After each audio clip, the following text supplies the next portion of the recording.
들이 만드는 게 맞다고 생각하실지 모르지만 한양 주민만 안 만들었습니다. 다 지방에서 올라와요. 왜냐? 새로운 나라가 들어섰다는 걸 알아야 됩니다. 그래서 이건 하나의 정치적 퍼포먼스기도 해요.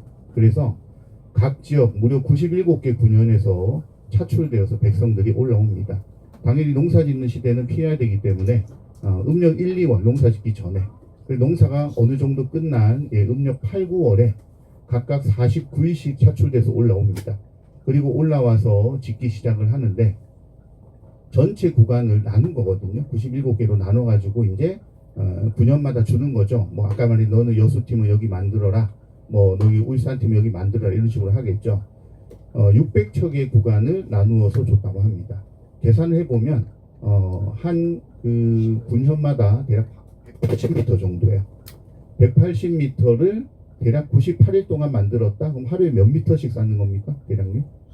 약 2m 정도예요. 2m를 쌓는데 백성 몇 명이 동원이 됐을까요? 예, 기록에 따르면 전체적으로 20만 명의 백성이 동원됐다고 합니다. 네, 그러면 예, 2m당 쌓을 때 군현별로 나눠 놓으면 한 2,000명이거든요. 한 개 군현당. 예, 근데 물론 2,000명이 다 같이 달려들어서 봉사했을 리는 없죠. 돌을 캐오는 사람, 나르는 사람, 만드는 사람 뭐 다 다르죠. 그리고 그 사람들 먹어야 될 거 아닙니까? 예, 먹이는 사람 뭐 여러 가지 일들을 했을 겁니다. 그래서 아마 9년마다 수백 명 되는 장정들이 하루 종일 해가지고 몇 미터 쌓습니까? 2m를 쌓습니다. 성을 쌓는다는 게 쉬운 게 아닌데요. 실제로는 평지는 흙성이고요.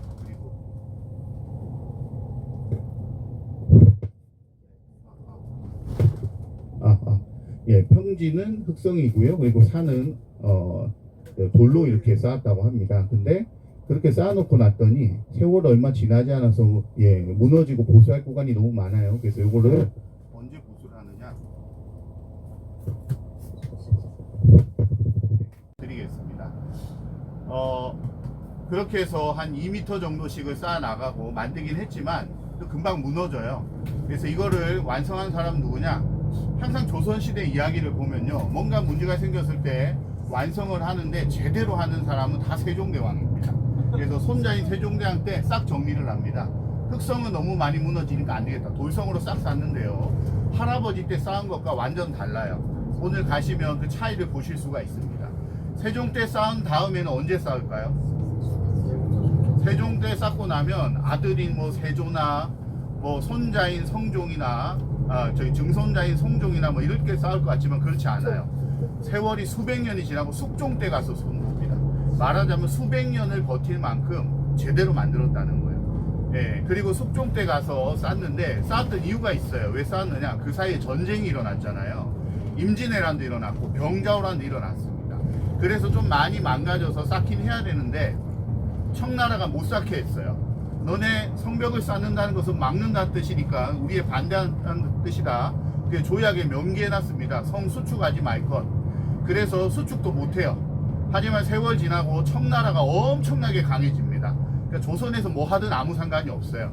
그래서 그때쯤 국제 정세의 눈치를 봐서 숙종대왕께서 야, 우리 그대로 두면 안 되겠다, 한번 정리하자 해서 수백 년 만에 정리가 이루어졌고요. 마지막으로 순조 때에 가서 한 번 더 정리가 이루어졌으니 요 네 왕 때만 한 건 아니에요. 부분적으로 뭐 영조하고 현종도 하긴 했습니다. 하지만 전체적으로는 4번에 걸쳐 가지고 만들고 수리하고 완성이 되었다.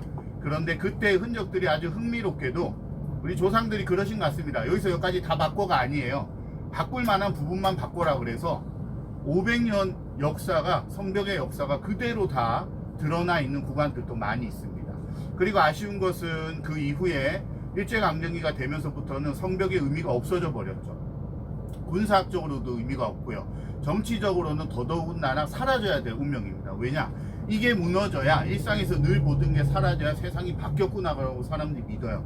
그래서 아주 철저하게 일제강점기에 하나 둘씩 사라졌고요. 그러면서 멸실 구간이라는 게 많이 생겼습니다. 지금 가서 보시면 그런 구간을 보실 수가 있어요. 3분의 1 정도는 거의 완전히 사라졌습니다. 특히나 숭례문을 위시한 남산 구간 일대가 가장 많이 사라졌고요. 그렇게 해서 사라졌던 구간을 다시 복원을 했어요. 그래서 지금은 전체 길이가 18.6km 정도 되는데요. 그 중에 한 13km 구간 정도는 현재 복원이 잘 되어 있다. 나머지 부분들은 표시만 이렇게 해둔 상태다라고 보시면 되겠고요. 그 모든 사라지고 보수하고 원래 모습 남아있는 구간을 가장 쉽게 걸으면서도 다 볼 수 있는 구간이 오늘 우리가 걷는 구간입니다. 가다 보면 학교 담장으로 가 있다가 사라졌다가 그 빌라에 또 담장으로 가 있고, 예, 건물들 사이 뒤쪽에 예, 갑작스럽게 담장 일부분만 남아있고 이런 모습 다 보실 수 있거든요. 그래서 그곳을 오늘은 관찰하면서 우리의 목적지인 낙산까지 올라간다 생각하시면 되겠고요. 아마 낙산은 가시더라도 평소에 잘 가실 일이 없으니까 오랜만에 가실 분들 많으실 겁니다. 크게 어렵게 올라가지는 않되 서울의 4대 산 중에 하나잖아요. 내사산 중에 하나잖아요. 내사산의 의미는 뭐냐면 서울을 이렇게 감싸고 있는 곳이다 라는 뜻이기 때문에 올라가면 정말 아름다운 풍경이 펼쳐질 수밖에 없습니다. 다만 조선시대 만들 때 풍경하고는 다르겠죠. 그때는 빌딩과 아파트가 없었으니까요. 그래서 오늘날의 모습과 어떤 식으로 조화를 이루는지 아니면 부조화인지도 우리가 볼 필요가 있습니다. 우리의 시각에서 볼 필요도 있고요. 우리가 아닌 외국인의 시각에서 본다면 어떨까의 생각도 한번 해보시면 좋겠습니다. 요즘은 외국에 또 많이 나가셨기 때문에 아마 비교도 가능하실 것 같고요. 그래서 오늘 여러 가지 이야기들을 다니면서 한번 나눠보는 시간을 갖도록 하겠습니다. 제가 볼 때 대략 도착까지 앞으로 한 30분 남짓 시간이 좀 걸릴 것 같은데요. 도로 사정 따라 조금 달라질 수는 있습니다. 잠시 후에 우리 한양 도성 안쪽으로 저희가 진입을 하게 되면 또 말씀을 드리도록 하겠습니다. 정치파크 옆에 길을 진흥로라고 그러죠. 왜? 진흥로와 순수비 비용이 있으니까 우이턴을 가기 전에 진흥로라고 한답니다.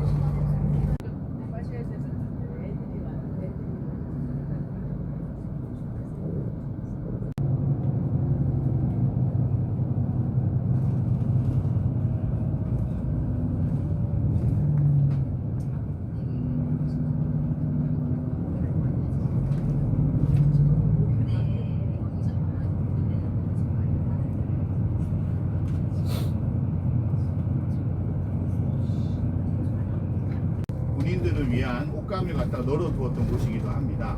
그리고 무엇보다도 아름다운 하천이 지났는데 지금 다 복개를 해버려가지고요. 거기가 지금 어디냐면 저희가 이제 우회전해서 들어가는 길목입니다. 다시 복원해서 왼쪽으로는 약간 물길을 내놨거든요. 네, 여기입니다. 네, 그래서 왼쪽 저기 보면 물길 살짝 내놨고요. 네, 여기 일대가 이제 일제강점기 때는 하천이 흐르니까 다리를 놨겠죠. 그래서 삼성교라고 불립니다. 의정부나 포천, 경기 동북부 일대로 가려면 이 길을 반드시 지났어야 되거든요.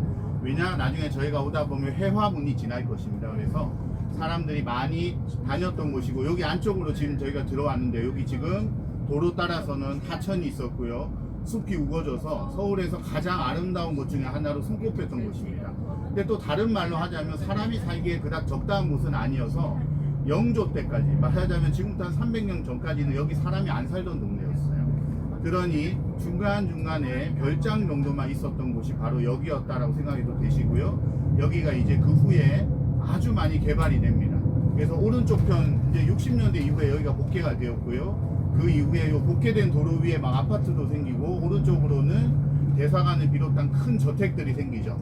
그래서 우리가 드라마에서 보면 예, 여기 성북동이야 그러면 잘 사는 데입니까? 아니면 어려운 데입니까? 잘 사는 데잖아요. 그게 오른쪽이에요. 근데 반면에 왼쪽은 옛 모습이 좀 많이 유지가 돼 있습니다. 옛 모습이라고 하는 게 조선시대 모습도 있지만요. 조선시대도 군인 가족이 와서 살았으니까 썩 잘 산다 볼 수는 없거든요. 근데 일제강점기 때는 사람들이 밀려들었고요. 6.25 전쟁 이후에는 여기 피난민들이 몰려들어가 집 짓고 사셨어요. 그러다 보니까 우리가 바라볼 때 왼쪽 일대에는 당시로서 천막촌이 먼저 만들어졌고요. 천막촌 시대가 가고 판자촌 시대가 열립니다. 지금은 거기서보다는 한 발 더 나갔지만 서울의 가장 예전 모습을 그나마 많이 유지를 하고 있는 곳, 어려울 때 우리의 모습을 볼 수 있는 곳이 바로 이 일대인데요. 북정마을과 장수마을이 대표적입니다. 북정마을은 오늘 가진 않지만 장수마을은 가는 길목이 있으니까 아 맞아 여기가 그랬지라고 아마 생각이 되실 겁니다. 이제 저희 다 왔고요. 차는 이따가 여기가 아니라 그 한양도성 박물관 앞에서 저희가 2시 이후에 타게 되니까 기중품들은 놓지 마시고 다 가지고 내리시기 바랍니다.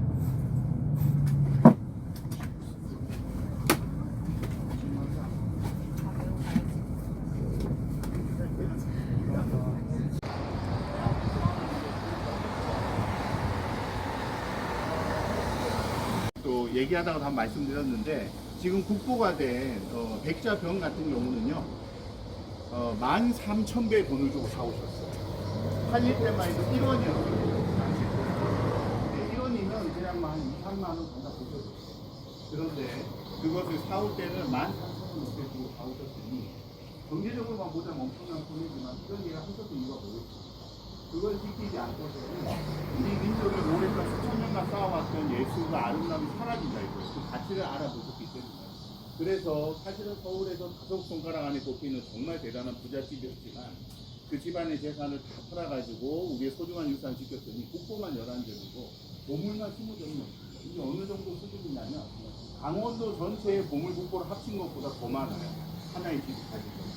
그래서 여기 있는 이 집은 우리가 지금 고마운 집인데 아쉽게도 우리가 지금 들어가서 볼 수 있는 그런 단계는 아닙니다. 왜냐하면 유지를 하려면 유지비가 필요한데 너무 많이 드는데 밖에서가 유지비가 없어요. 그래서 대구시랑 협력을 해가지고 대구시에서 상설로 전시를 합니다. 그래서 지금은 가볼 수가 없지만 때때로 1년에 2번 정도는 전시를 여기 공간에서 하니까 실제로 힘을 돌리라고 해봤고요. 이 말씀 드렸던 이유는 여기에 안성 선생 외에도 우리 문화유산과 우리 예술을 지키고 발전시키는 정말 많은 분이 계시거든요. 그중에 대표적으로 지난 길목마다 이렇게 계신다는 말씀을 제가 하나 드렸고요. 저희는 이제 여기 가서 길 건너면 이 골목 안에 뭐가 있느냐, 성보로 문미술을 또 알려드린다는 거거든요. 그리고 옆에 또 역사 문화도 아주 장기간에 많은 분이 있습니다. 그러면 한번 하나씩 가보도록 할게요. 자, 지금부터는 우리가 늘 보셔야 될 거는 성벽의 길이 어떻게 연결되어 있는가, 어디서 끊겼고 어디에 숨어 있나를 찾아본다 생각하시면 되고요. 자, 그러면 이제 시작을 하겠습니다.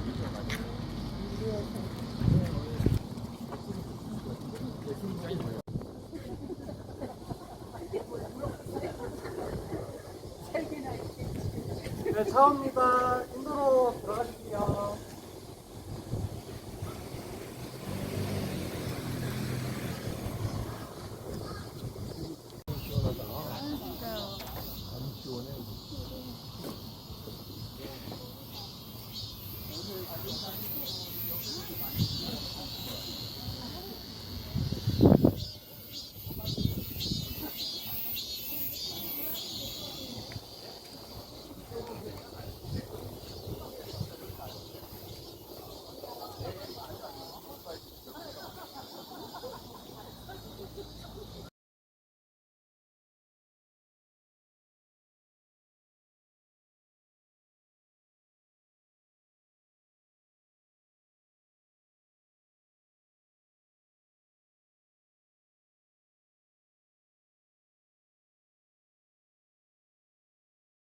우리나라는 성이 꽤 많아요.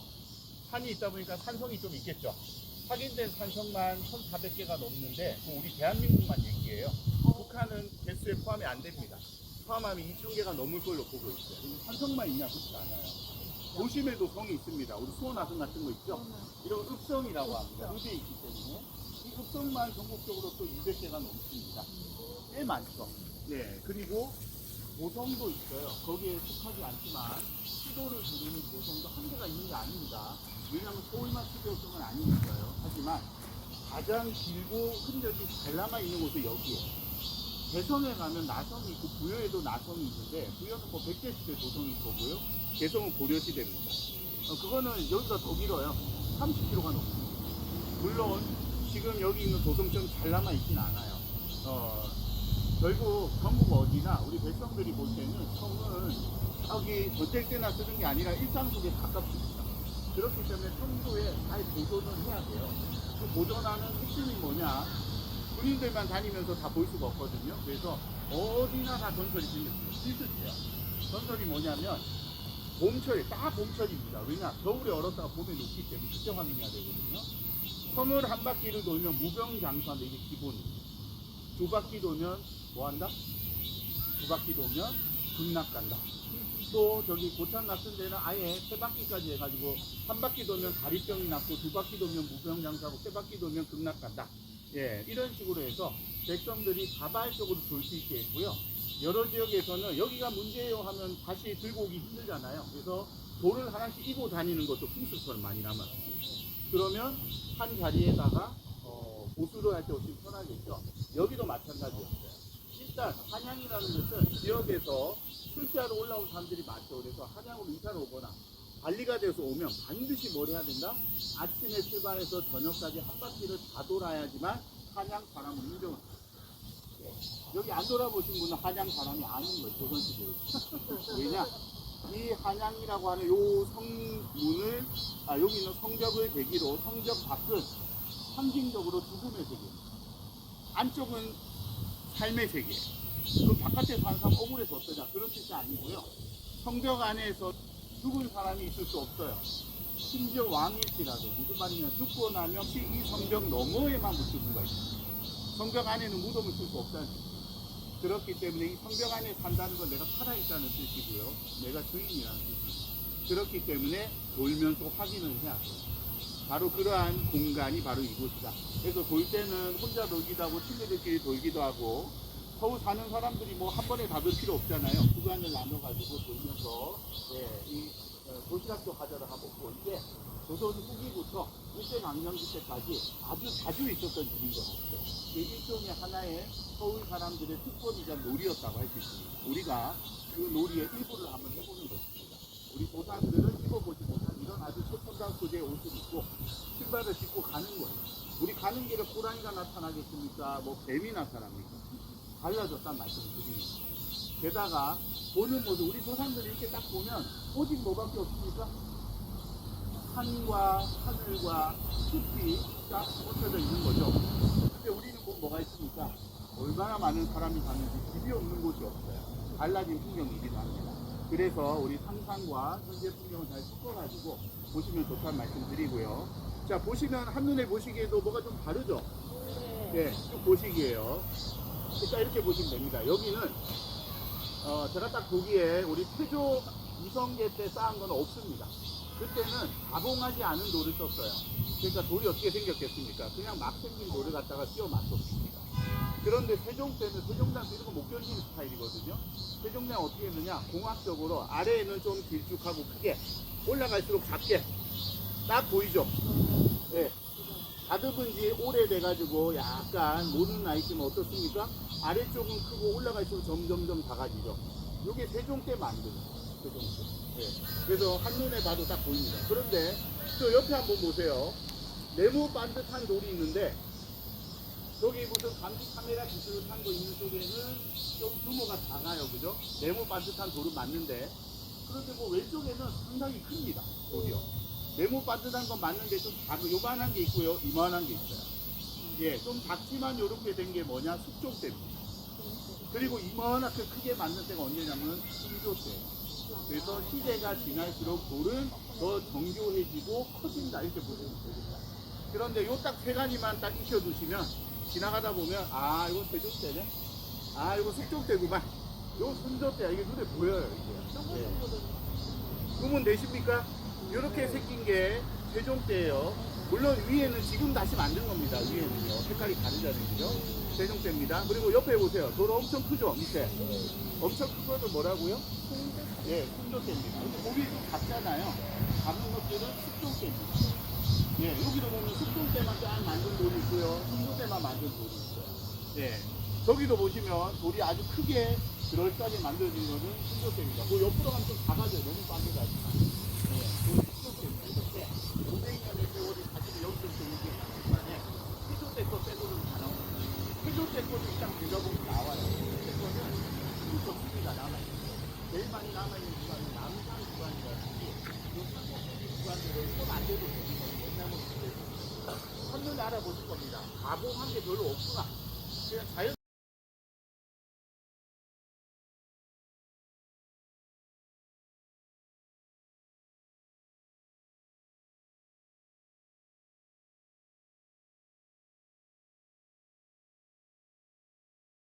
다르지만 기본적으로 당시에는 규격이 큰 거를 많이 썼다. 그리고 이거 백성이 만든 게 아니에요. 군인들이 만든 거예요. 명찰을 가지고 올라가는 거예요. 그러니까 초기에는 세종 때까지만 해도 백성들이 동원이 됐는데 그다음 다 만들어져 있잖아요. 남은 구간들은 주로 누가 만드느냐? 군인이 만드는데 이 군인에는 우리가 아는 군인만 있는 게 아니라 승군이라는 개념이 있어요. 예, 그러니까 스님들한테 타이틀 줍니다. 야, 너 오늘부터 군인이야, 나와. 해가지고 일 다 시킨 다음에 야, 집에 가라. 너 다시 스님이다. 스님들은 좀 억울하죠. 하지만 조선은 그런 시대였기 때문에 군인들이 이렇게 쌓는다라는 걸 보시면 되고요. 재밌는 거 이거 보시면요. 네모난 것만 쌓는 게 아니라 이거 보세요. 네, 네모난 것도 있지만 약간 이렇게 한 게 있죠.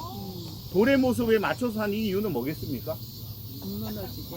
야, 크기가 안 맞네. 에이, 잘라라. 이 자르기 쉬워요? 아니요. 근데 이렇게 만든 이유는 뭐냐면 네모 반듯하지만 구간에 따라서 크기가 안 맞는 게 생길 수 있고 그러면 저렇게 그냥 밀어서 만들 수도 있지만 잘라가 만들기도 하거든요. 잘라서 만들어가지고 이렇게 받치잖아요. 그러면 흔들림이 훨씬 적고요. 훨씬 견고해집니다. 그걸 우리가 경험적으로 아는 거예요. 예, 그래서 이런 거를 뭐라고 얘기하냐면 그랭이질이라고 하거든요. 예, 그러니까 받침의 모습에 맞춰가지고 밑에 초석을 깎아버리는 겁니다. 이런 식으로 만드는데 너무 놀랍게도 요거는요, 우리만 있는 게 아니라 수천 년간 서로 만나지 않았던 문명, 이를테면 여기 그 중앙 아메리카에 있는 문명들 있죠. 예, 마야나 잉카 같은 문명에서도 나타나요. 예, 그러니까 인간의 슬기가 가르쳐 주지 않아도 어떻게 견디고 지진과 같은 거를 이길까 하다가 지진이 일어났어요. 근데 다 무너졌는데 안 무너진 데도 있을 거 아닙니까? 그러면 이유를 찾겠죠. 그것이 세월이 지나면서 기술화되어서 이렇게 받침을 깎아가지고 서로 맞물리게 만들면 더 견고해진다는 사실을 알게 됩니다. 그래서 우리 선조들의 슬기도 이렇게 볼 수가 있죠. 자, 이쪽으로 이제 갑니다.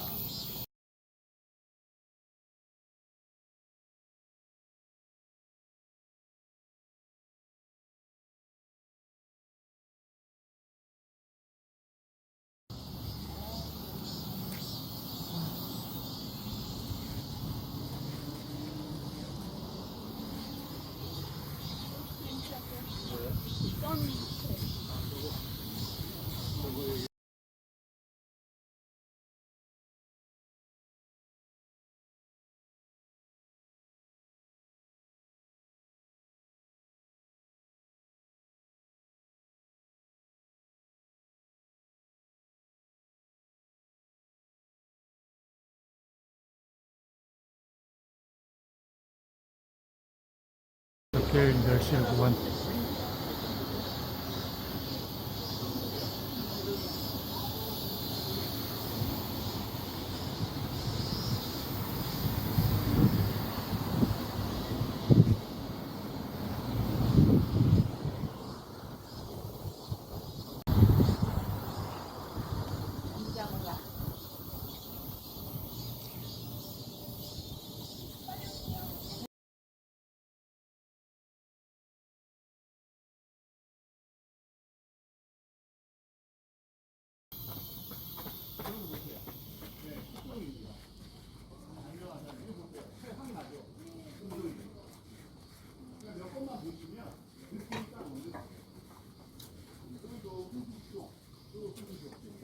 그러네. 아이고.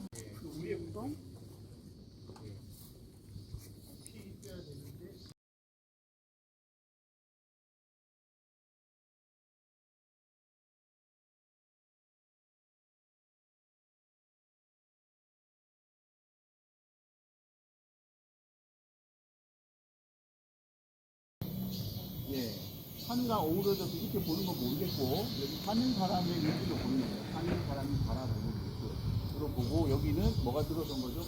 큰 건물들이 불들이 들어섰고 대사관들이 들어서는 공간이 여기입니다.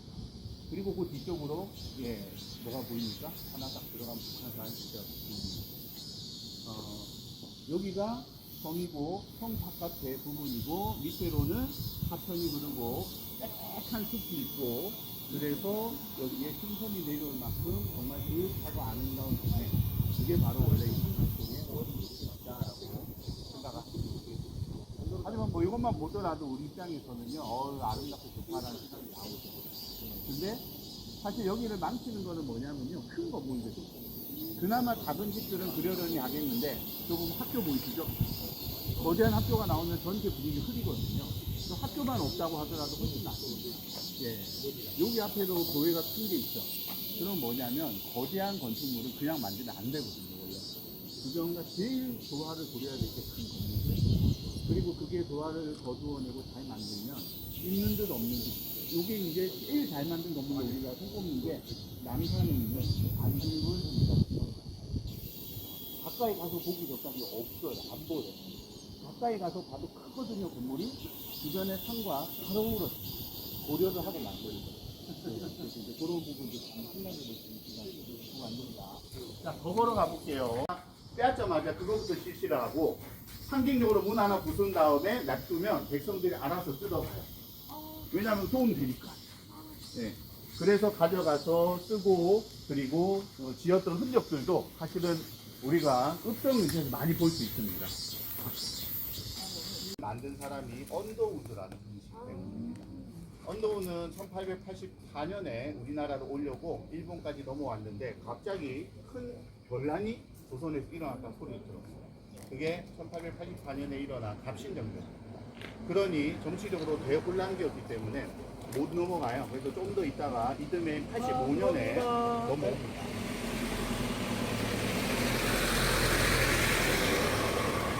너무 나가사키에서 배 타고 넘어오는데 이손으로 오잖아요. 오는데 배에 자기만 타고 있었던 게 아니에요. 예, 또 다른 선교사분이 계셨어요. 아펜젤로 선생님 부부셨습니다. 언더우드는 총각이었고요. 그래가지고 이렇게 또 오시는데 예, 지나가도 됩니다. 예, 뭐 상관없습니다. 예.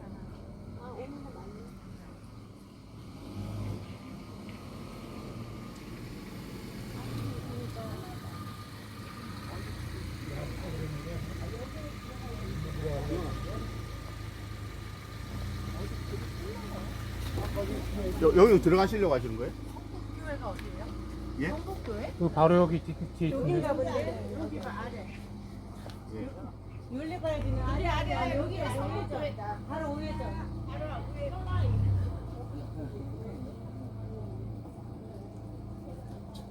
여기 자리가 안 좋으니까 네. 여기로 10년간에 알력 싸움이 시작됐습니다. 왜냐? 누가 되었건 제일 먼저 땅을 만든 사람이 역사의 한 장면 차지하거든요. 그래서 안 하고 싶어 했어요. 서로 알력이 있었지만 결국 어떻게 됐느냐? 레이디 퍼스트. 아펜젤러 선생님의 부인이 먼저 내리셨습니다. 내렸는데 내려서 얼마 안 있다가 예, 몸이 안 좋아서 다시 그분은 돌아가셨고요. 그분은 내려서 이제 긴 역사가 시작이 되는데 그분도 몰랐겠죠. 본인이 우리 땅에 와서 어떤 일을 할 줄을. 사실 제가 어제 연세대를 갔다 왔다고 그랬죠. 그분이 처음 오셔가지고 뭐 하느냐, 학교를 먼저 만듭니다. 왜냐? 교회 만들지 말라고 얘기했어요. 교회는 함부로 만들지 않으니까 우선 가서 상황을 보고 그 다음에 이제 시작을 하는데 사실은 이제 북장로교에서 어디를 먼저 시작을 했냐, 평양에서 먼저 선교를 시작했거든요. 그래서 서울에서는 이제 분위기를 보면서 교단 간에 서로 뭐라고 할까요? 교단 간에 서로 이제 경쟁도 하면서 이렇게 있었는데 그때 이분이 처음에 만든 게 고아원. 1호 고아로 받아들였던 사람이 훗날 우리나라 대한민국의 구주성이 되시는 김규식 선생님이시고요. 그리고 거기서 이제 학생들 점점 늘어가 학교를 만드는데 그때 학교 이름이 뭐였냐면 언더우드 학당이라고 불렀지만 구세학당이라고 되어 있고요. 나중에 경신학당이라고 합니다. 그게 이제 오늘날 이 학교의 시작점입니다. 그리고 그 학교에 아주 큰 인물이 들어오죠. 청일전쟁을 보고 세상이 변했다고 느꼈던 한 청년이 평양에서부터 서울로 옵니다. 그리고 어디 가서 공부를 해야 되는데 돈은 없고 어떻게 하지 하는데 왜 키가 큰 사람이 일로 오시오 얘기를 하거든요. 거기가 어디냐면 경신학당이었어요. 열심히 공부를 해요. 얼마나 열심히 했느냐? 선생님이 놀랍니다. 되게 똑똑하고 이렇게 성실한 친구가 다 있어. 그래가지고 이 학생 1년 만에 학생이 선생님이죠. 그래서 이런 케이스도 있습니다. 해가지고 보고서가 미국에 날아갔어요. 거기 학생 이름이 이렇게 안이라는 학생이 왔어요. 예, 안창호. 예, 우리에게는 지금 정말 전설과 같은 인물들이 초창기에 이 언더우드 학당으로 모이기 시작을 했고요. 이렇게 시작된 학교가 세월이 지나서 경신학교가 되었고 이 경신학교의 대학부가 만들어집니다. 그게 이제 나중에 뭐가 되겠습니까? 조선 기독교 대학이 되고 이것이 나중에 연희전문대회가 되고 세브란스 학생들 연세대가 되죠. 그 모든 것의 시작점이 바로 이 경신이라는 곳이에요. 그런데 세월이 지나면서 경신학교가 있는 민주사로 여기를 다 만듭니다. 다 좋아요. 그런데 그때 지금과 같은 문화에 대한 관점이 좀 달랐던 시대입니다. 아마 그때 지금과 같은 문화적 관점이 있었다면 아마 이 학교 교육기관 아닙니까? 그럼 저 같은 게 이렇게 했었죠. 우리 학교는 한양 도성의 정비를 품은 한양 도성이 여기 쫙 있겠죠. 예, 근데 한양 도성 있습니까? 없죠. 그럼 뭐가 됩니까? 우리 학교는 한양 도성의 일부 구간을 없애라 이렇게 되잖아요. 그 얘기를 못 하는 거고. 예, 그러니까 오랜 역사에 아주 좋은 것들이 많이 쌓여왔는데 그 사이에도 한양 도성과 같은 건축물들은 관심이 바뀌었다는 것이죠. 예, 우리보다 훨씬 문화적으로 앞서고 이런 걸 보았던 서양의 눈으로 볼 때도 저는 그냥 돌무덩이로 만들어 놓은 평화의 상징과 반대되는 존재 개념이었습니다. 그러나 지금에 와서 보니 전쟁 때만 쓰는 게 아니라 사실은 한양 도성은 전쟁 때 쓴 적이 없어요. 그래서 백성들이 좀 화가 났습니다. 한번 생각해 보세요. 백성들이 다 만들었는데 임진왜란이 일어났을 때 여기서 싸웠습니까? 도망갔잖아요. 명자관이 일어났어요. 싸웠습니까? 도망갔잖아요.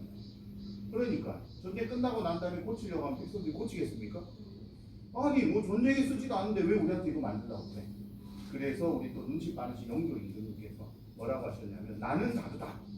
나는 만약 전쟁이 일어난다면 제일 앞장서서 제일 높은 곳에 올라가 너희들과 함께 싸우겠노라 하고 야 기록해가지고 다 기록해가지고 방포까지 했어.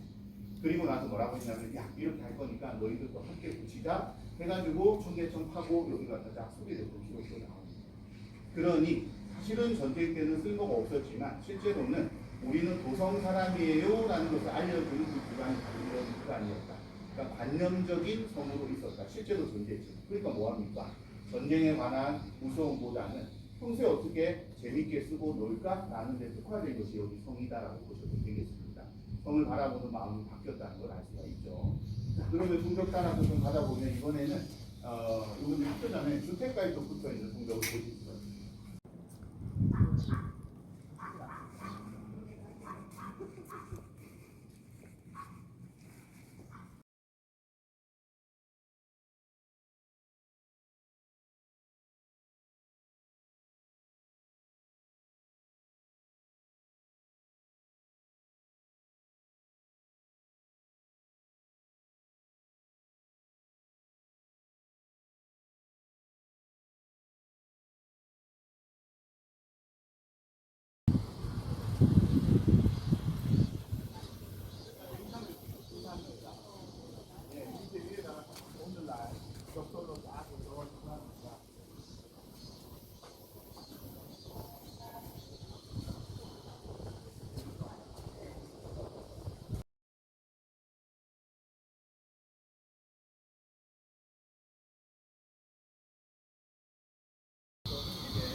계속 이제 우리 위험하잖아요.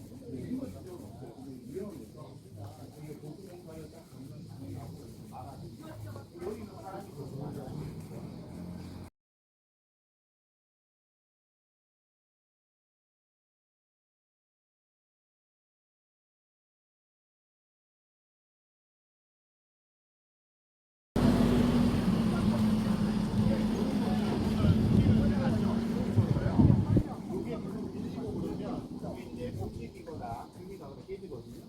그렇게 해서 여기 사실은 곳곳에 많이 붙여놨어요. 예, 저쪽도 마찬가지고요. 저기는 이제 다 수리를 완료를 했기 때문에 다 뗀 거고요. 일부 구간은 아직도 남아있는 거예요. 이거 수리를 하겠다는 뜻이에요, 뭐예요? 이제 확인하는 거죠. 계속. 왜냐하면 세월이 지나면 돌이기 때문에 위에서 계속 누르거든요. 예, 누르면 이제 튀어나오게 돼 있습니다. 네, 잘 만들어 놓은 거죠.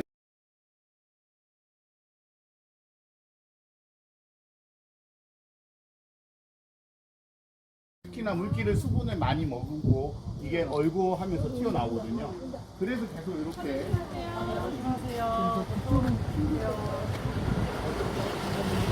배부른데 사실은 이제 크기를 보시면 알죠. 크기가 보면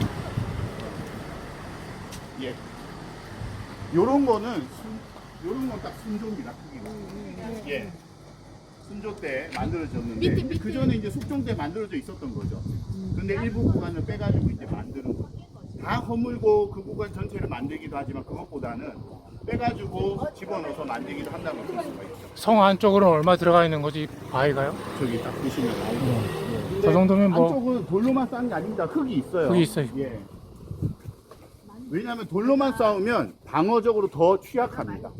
홀을 맞잖아요. 돌로만 돼 있으면 와르르 무너지거든요. 근데 안에 흙으로 돼 있으면 겉에 돌의 일부만 무너지고 벽은 버팁니다. 그래서 기본적으로는 우리가 볼 때는 다 돌처럼 보이지만 기본적으로 안쪽에는 흙도 같이 쌓여 있습니다.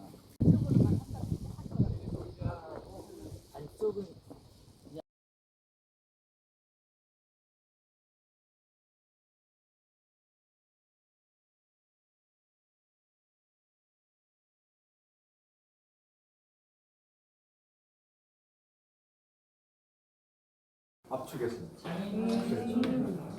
뭘 압축해서 했다고? 묘를 만들어 한양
하얀 게 구성원이야. 이게.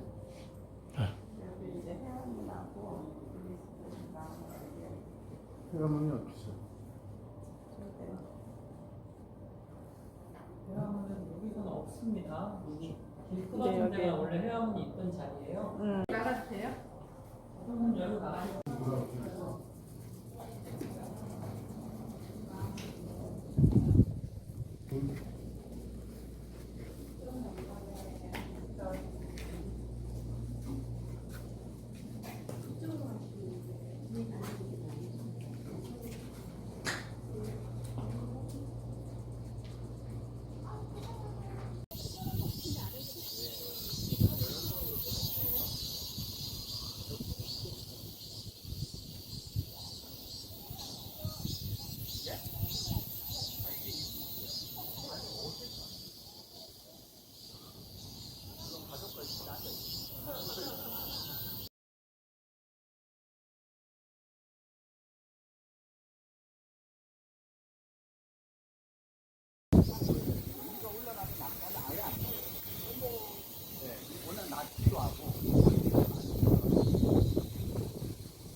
티나말에서 수화선봉을 묘.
받아서 바로 꼭대기, 낙산 공원까지 가거든요.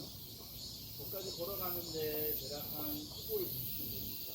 근데 중간에 왼쪽으로 펼쳐지는 마을은요, 강수 마을. 여기 보는 이런 마을과 달리 재개발을 선택하지 않고, 왜냐 재개발하면 마을 가시는 분들 오갈 데가 없어요. 그러니까 원주민이 안 그래도 많이 떠난 저는 다 떠나야 돼요. 그래서 그냥 있는 자리를 고쳐가지고 그냥 살 거야. 해가지고 그렇게 선택하셔가지고 서울에서는 보기 드물게 재개발을 하지 않고 마을을 전환시켜서 사는 곳이 하나입니다. 물론 좋아하시는 분도 있고 마음에 안 드시는 분도 계세요. 그러나 그런 모습 그대로 지켜져 왔기 때문에 외부인인 우리로서는 서울의 어떤 또 다른 시간 하나로 그냥 지나갈 수가 있는 거거든요. 그렇게 지나갈 정도로 가다가 왜 거대한 산업 건물이 하나 보일 겁니다. 삼군부 성당에서 원래 거기 있던 건물은 아닌데 옮겨온 거거든요. 실내 있던 게 도성의 장비, 그다음에 여기에 경비 이런 거를 맡았던 전체를 순간한테 기관했었거든요. 그게 이제 그쪽으로 옮겨나가서 약간 뜻밖의 굉장히 큰 건물 하나가 볼 수가 있고, 그리고 넘어서 대학이 하나 보이면 한정대학교라고 있습니다. 이런 것들이 이제 눈앞에 보이지 않죠. 지나가는 길에 가톨릭대학교, 한성대학교, 장수마을, 대화문 이런 것들 막 보다가 올라가면 좋고요. 가는 길에 아마 조그만 카페들이 나오는데 마음이 들릴 겁니다. 그러면 나중에 와가지고 여기서 한잔 해야겠다 하게 됐어요. 저도 가끔씩 가서 책도 보고 차도 한잔 하는데 꽤 괜찮은 공간들이 있거든요. 그런 거 한번 감상하면서 저희가 지금부터는 이제 15분간 한번 좀 걸어보겠습니다. 배롱나무의 백일홍의 계절, 능소와의 계절, 백일홍의 계절.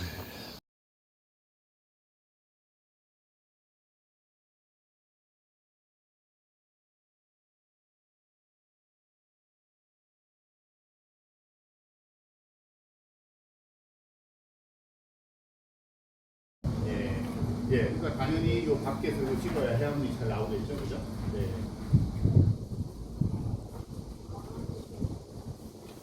제일 시원하네요.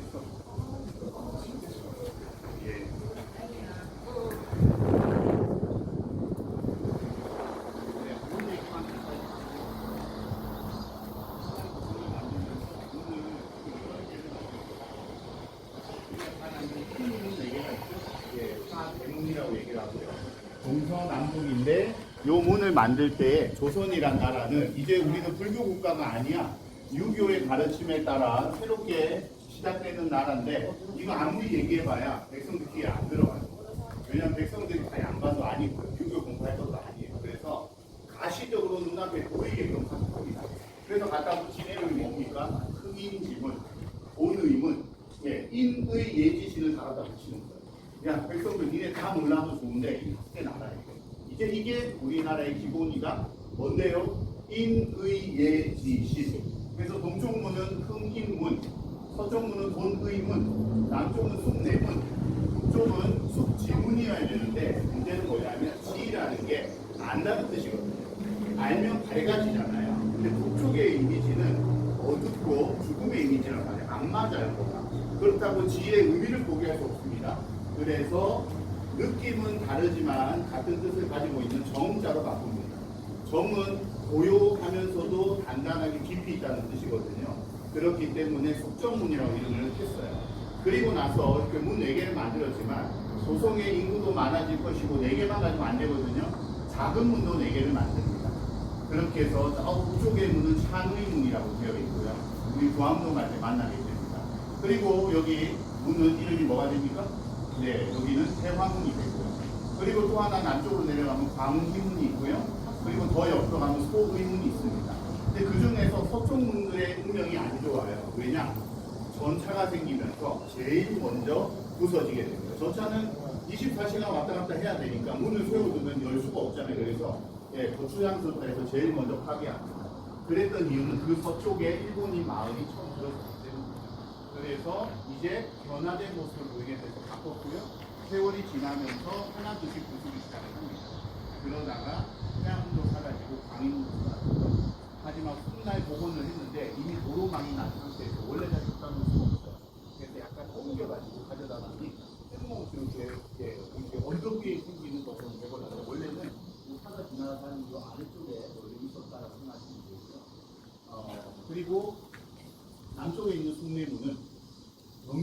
문만 남게 돼요. 답하게 돼요. 그리고 남은 문마저도 없애려고 했지만 그리고 사실 나쁜 사람만 있는 건 아니거든요.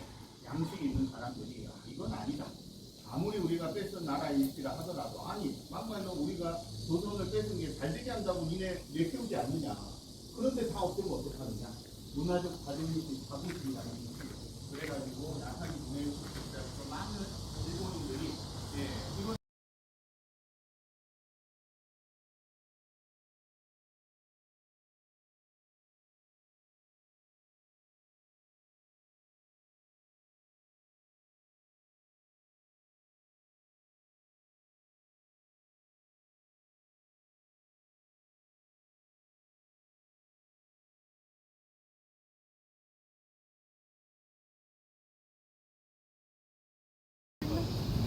아, 여기가 경계선이구나.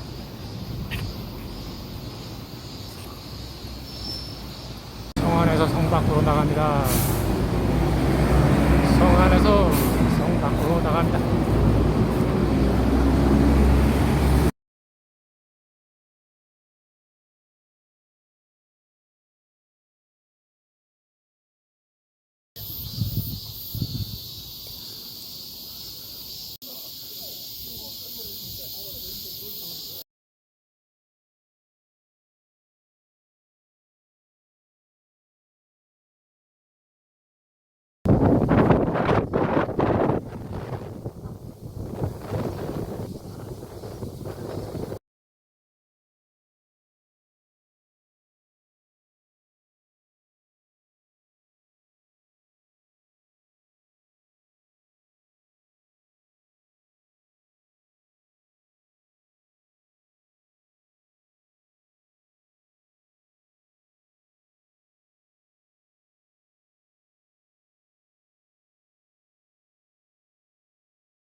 조용한 곳이 좋아요.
저희가 여기는 식당이 없기 때문에 밥 먹으러 해와서 내려가서 다시 올라가요. 이게 원래 올라옵니다.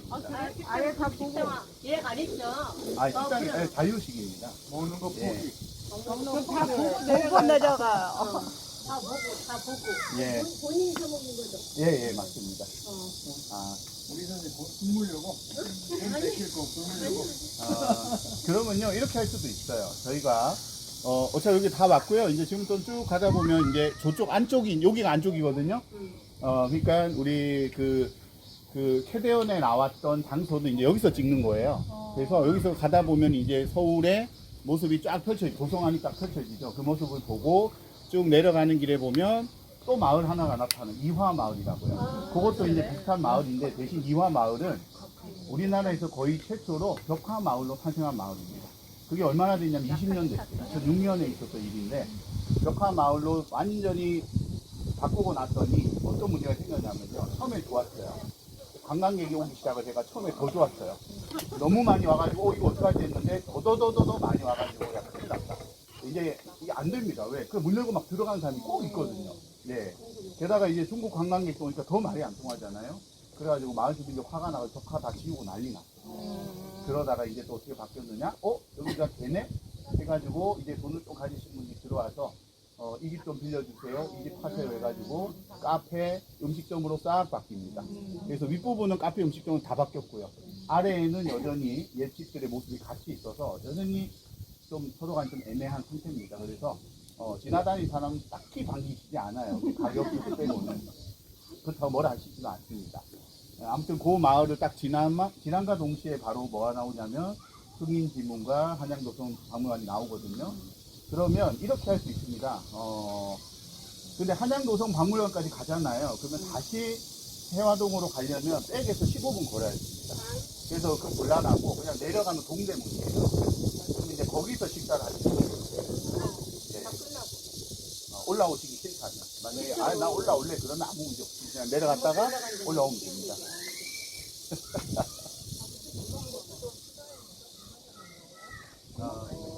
네. 오늘 어디까지? 예? 진관사에서, 진관사는 저희가 사진 찍으러 가는 겁니다.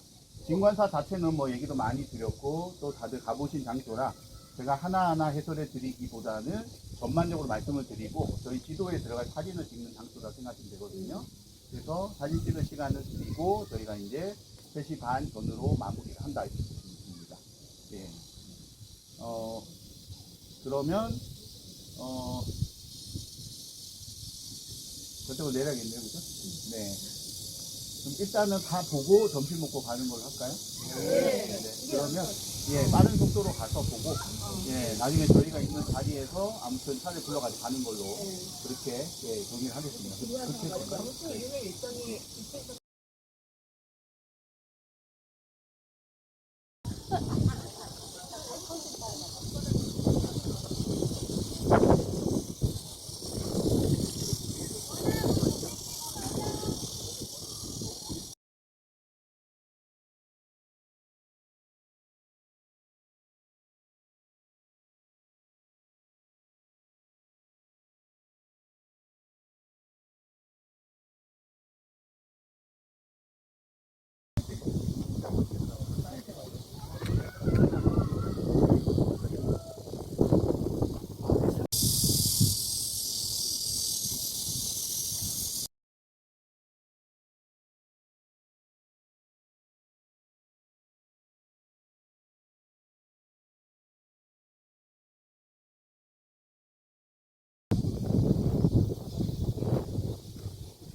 낙서는 안 보이잖아. 여기서 이제 벌써 여기 조망을 저기 위에 산에 올라가도 잘 보이거든요. 근데 여기서 보면 이제 특징이 뭐냐면 저쪽 산에서 볼 수 없는 뭐가 보이니까 건물들이 훨씬 가까이 보여요. 낮고 가깝다 보니까 거기서 서울의 도심이 가득 차 있는 것을 가장 잘 이쪽으로 표현할 수 있는 곳이 여기 한양의 모습. 근데 보시면 아시겠지만 제일 높은 부분이 어디예요? 잘 보시면 여기 가면 SK 부분이 제일 높아요. 예, 왜요? 노트북이 풀어졌거든요. 그래서 SK만 올라갑니다. 나머지는 못 올라가요. 그래서 SK 건물. 고위 인원들 혹시 아시면 저기 한번 올라가서 보십시오. 이렇게 합니다. SK 라운지 올라가서 커피 마시잖아요. 그래서 경복궁. 경복궁. 우리 저거 뭐야, 구파발이 네, 제가 여기 많은 건물 올라가 봤는데 높은 건물이 없어갖고 되게 시원했거든요. 네. 요새는 높은 건물이 있어 바람이 안 통해서 제가 그 소대장 시절에 모시던 경복궁 저희 시원해. 그 대대장님이 대령으로 바람길이 예편하고 막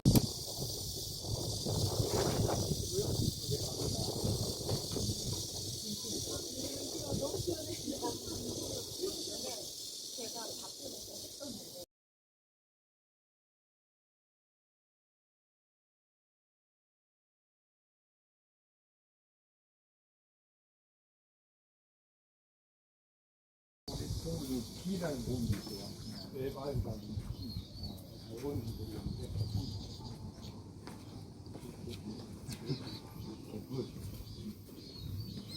개뿔. 에바인가는 기가 가장 부러워하는 게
좀 쏘는데?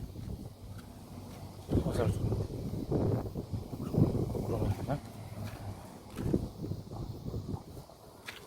화살 쏘는데? 총 쏘는데?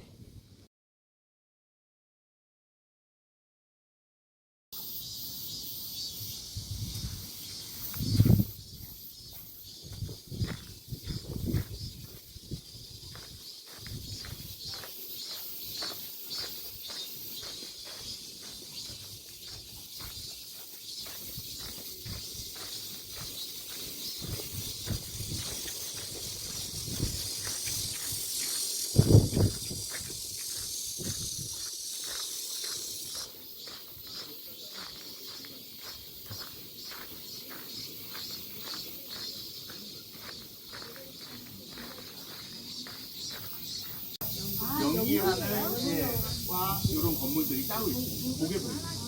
성균관대 자체는 아까 한참 멀리 예. 네, 이제 요만큼 이제 뭐 한 3, 4분만 내려가면 이제 그 한양도성 박물관 나오고요. 흑인집은 나오거든요. 그러면 동대문을 보면서 우리 단체 사진 마지막 한 컷을 찍고 그리고 박물관에서 제가 또 시간 좀 드릴 테니까 몸 지키고 살펴보고요.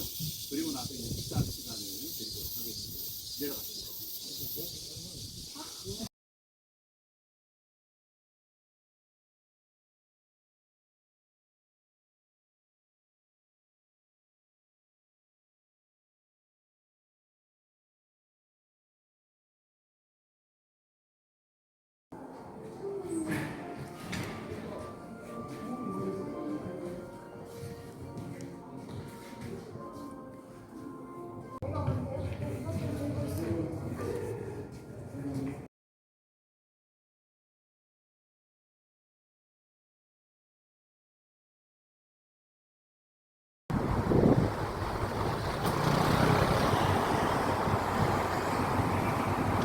처음 가봤는데 괜찮았습니다.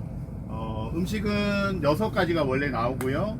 그리고 밑반찬 6가지에 그 다음에 생선 구이인데 사실은 생선 튀김 나오고요. 그리고 국과 밥이 나오는데 이유는 모르겠는데 저희가 일본이 있는 줄 알았대요. 그래서 김을 서비스로 주시더라고요. 예, 뭐 저희는 잘 됐죠 뭐. 그래서 아무튼 맛있게 잘 먹었습니다. 예, 다니다 보면 전혀 예상치 않았는데 이런 또 소소한 재미를 주는 것들이 있어서 좋은 것 같고요.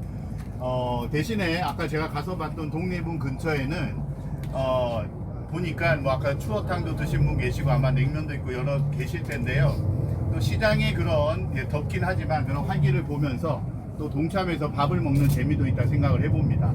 어디 가서 나 동대문에서 밥 먹었다 얘기할 만 하잖아요. 그리고 이제 저희 이제 밥 다 먹었고요. 이제 오늘 오전 일정을 완전히 마무리를 했습니다. 남은 것은 중요한 곳이죠. 우리에게 익숙한 곳이지만 제일 중요하다고 할 수 있습니다. 오늘 탐방의 주요 목적인 지도를 만드는 데 필요한 사진을 우리가 찍으러 갑니다.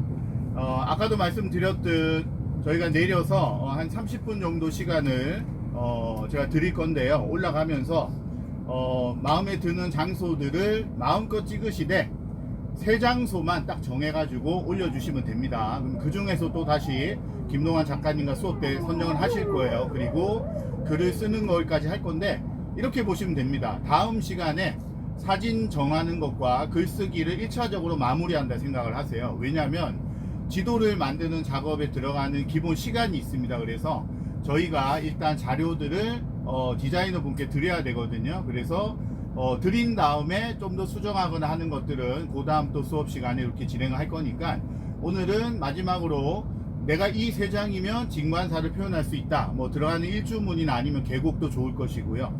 아니면 들어가서 전체적인 전경도 좋고요. 아니면 여기에 특징은 불교 음식 또는 사찰 음식 또는 템플스테이가 되니까 뭐 그 부분을 염두하셔서 찍으셔도 좋겠습니다. 아니면 뭐니 해도 우리 백초월 스님의 독립운동과 관련된 이야기가 있는 곳이지 뭐 그것도 괜찮아요. 어떤 것이든 좋으니까 오늘 날씨 좋잖아요. 그래서 사진을 찍어서 올려주시면 된다는 말씀을 드립니다. 그리고 또 하나요. 오늘 여기 온 이유가 있습니다. 우리 캐대언의 이해 이야기와 뭐 이런 내용들 지금 많이 올려주고 계시는데요. 오늘 돌아본 장소도 참 마음에 아마 드실 겁니다. 저도 참 마음에 들어 하고요. 그런데 여기 장소와 우리가 살고 있는 은평의 진관사길을 비교를 하면 물론 두 개 다르긴 하겠죠. 어떤 게 더 매력적이라고 할 수 있을까요? 여기가 더 매력적일까요? 진관사가 매력적일까요? 물론 둘 다 매력적입니다. 하지만 둘 중에 하나를 꼭 골라야 돼 하면 어떻게 하시겠어요? 저는 은평 구민이 아니죠. 네, 저는 종로나 성북 구민도 아닙니다. 저는 그냥 부산 출신 사람이에요. 서울에 오래 살았고요. 지금은 경기도 거주하고 있습니다. 제가 봤을 때 저는 이런 느낌이에요. 사실은 진관사와 뒤에 있는 북한산을 봤을 때 그날을 잊지 못하거든요. 많이 놀라웠어요. 서울에 이런 곳이 있나? 라는 생각을 떨칠 수가 없었고요. 그 후에 한옥마을이 생기면서 야 여기 훨씬 더 좋아졌는데 라는 생각을 했습니다. 익숙하다고 해서 거기가 가진 매력들을 잘 보지 못하는 경우들이 있어요. 근데 진관사는 제가 볼 때는 여기보다 어떤 작은 의미로서는 훨씬 더 놀라움을 선사해 주는 곳이다 라는 생각이 들고요. 여기가 아주 좋고 마음에 들었다면 아마 진관사나 그 북한산 오지 않으신 분들에게는 또 멋진 서울의 한 장면을 보여주기에 좋은 곳이 거기라고 생각을 합니다. 그런 마음으로 또한 구민들이시잖아요. 그러니까 사진을 아주 멋지게 찍어 주시기를 부탁을 드리고요. 자, 오늘 약간 쫙 터진 곳에서 돌아다녔으니 이제는 좀 조밀조밀 산속으로 계곡물이 있는 쪽으로 가서 마무리를 하는 것이 딱 좋을 것 같다는 생각이 들고요. 가는 동안 시간이 대략 한 40분 정도 지키더라고요. 40분 동안은 좀 편히 쉬시면서 다 아시니까 구도를 한번 생각해 보세요. 여기가 나을까 저기가 나을까. 그리고 들어가면 우리는 바로 사진을 찍고 장소를 담는 그런 시간을 갖도록 하겠습니다. 저도 자리에 앉겠고요. 40분 후에 내려서 다시 뵙도록 하겠습니다.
실무도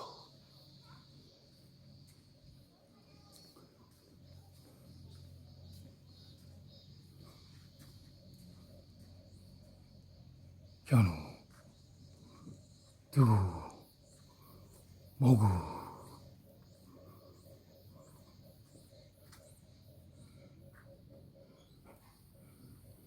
기우 기가 기마만 있는 게 기우도 있어. 망우 존인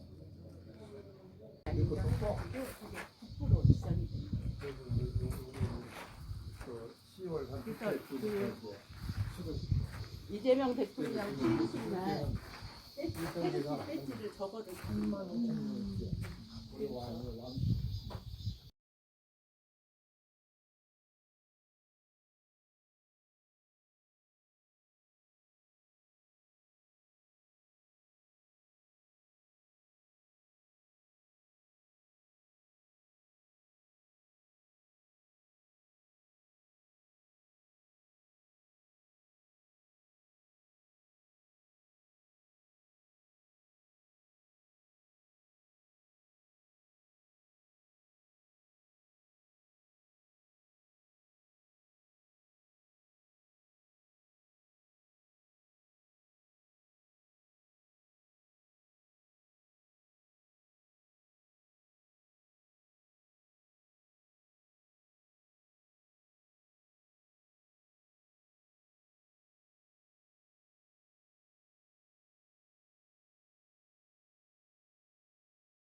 용성 투어 기사님 수고했습니다.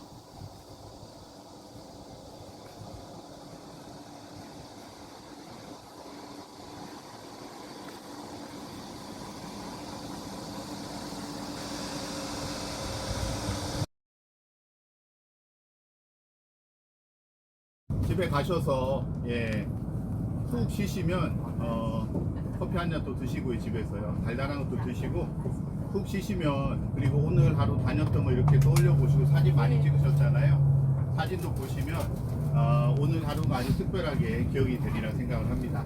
저도 오랜만에 좀 덥기는 했는데요. 그래도 이런 날씨 더운 게 하나 좋은 거는 사진이 정말 잘 나오거든요. 그래서 저도 사진 좀 많이 담아 보았습니다. 저도 집에 가서 쉬고 싶은데요. 저는 요 다음에 또 인천에 가서 오늘 또 백제 이야기를 해드립니다. 오늘 한다고? 저는 또 제 할 일이 있으니까요. 그래서 저는 이렇게 지내다 보면 역사 속에 들어와 있는 느낌이에요. 다양한 역사 이야기와 이런 것들을 할 수 있는 게 저한테 또 복이라고 생각을 하고요. 또 그런 시간 또 함께 할 수 있게 기회를 주신 우리 모든 분들께 감사의 말씀도 드립니다. 무엇보다도 오늘 사실 어쨌든 더운 날이고 우리가 제가 걸음수를 보니까 10,000보 이상 다들 걸었거든요. 저 보니까 14,000보 찍혀 있습니다. 제가 어디 다른 데 몰래 가서 걸은 게 별로 없고 아까 뭐 잠깐 식당 본다고 간 게 가기 때문에 10,000보 이상 다 걸으신 거예요. 우리 또 10,000보도 넘게 걷고 아주 멋진 날 잘 보냈으니까요. 한 주 잘 쉬시고, 다음 주는 저는 아니고 이제 김동환 작가님이 나오시는데 저희 찍었던 사진들 중에 대표 사진 뽑고요. 또 관련해서 글을 쓰고 우리 지도에 관해서 준비할 것들의 마무리를 1차적으로 합니다. 그 시간을 갖고 또 준비하신 강의 내용 하시니까 빠지지 말고 다음 주에도 다 오시기를 말씀을 드리고요. 저는 또 나중에 뵙는 걸로 하겠습니다. 오늘 수고 많으셨습니다. 자, 본인들에게 격려의 박수 드립니다.